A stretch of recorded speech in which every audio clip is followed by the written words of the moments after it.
पाहताय प्रहार टीव्ही, सत्यमेव व्रतम।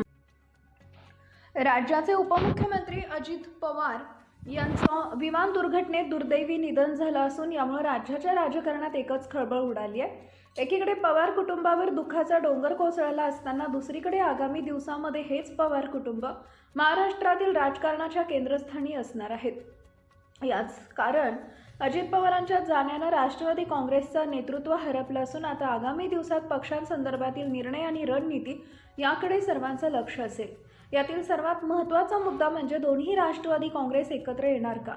राष्ट्रवादी काँग्रेसच्या नेत्यांनीही यावर भाष्य करण्यास सुरुवात केली आहे।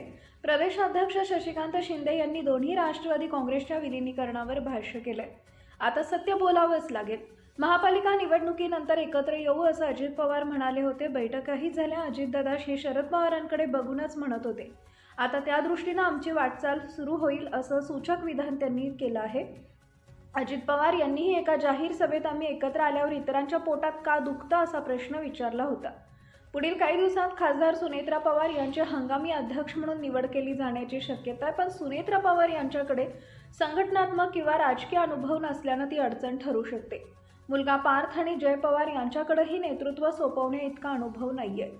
दोन्ही राष्ट्रवादी विलीन होण्यासंदर्भात दोन्हीही शक्यता नाकारता येऊ शकत नाहीये। भाजपासोबत सत्तेत सहभागी होण्यासाठी अनेकांनी अजित पवारांसोबत जाण्याचा पर्याय निवडला होता।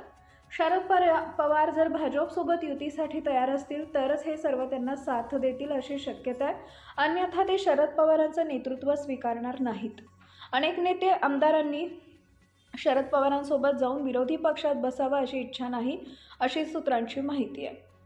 1999 मध्ये राष्ट्रवादी काँग्रेसची स्थापना झाल्यापासून अजित पवार त्यांच्यासोबत होते। शरद पवारांचे उत्तराधिकारी कोण असणार हा प्रश्न समोर आल्यानंतर अजित पवार आणि सुप्रिया सुळे ही दोन्ही नावं घेतली जात होती। अजित पवार आणि अन्य नेत्यांनी शरद पवारांना भाजपासोबत जाण्याचा प्रस्ताव दिला होता, पण तो फेटाळून लावल्यानंतर पक्षांतर्गत वाद उफाळला। सुप्रिया सुळेंकडे राज्याची जबाबदारी देण्यात आल्यानंतर अजित पवार अधिक संतप्त झाले आणि काकांविरोधी बंड केलं। अजित पवारांनी 2023 मध्ये वेगळीच चूल मांडली होती।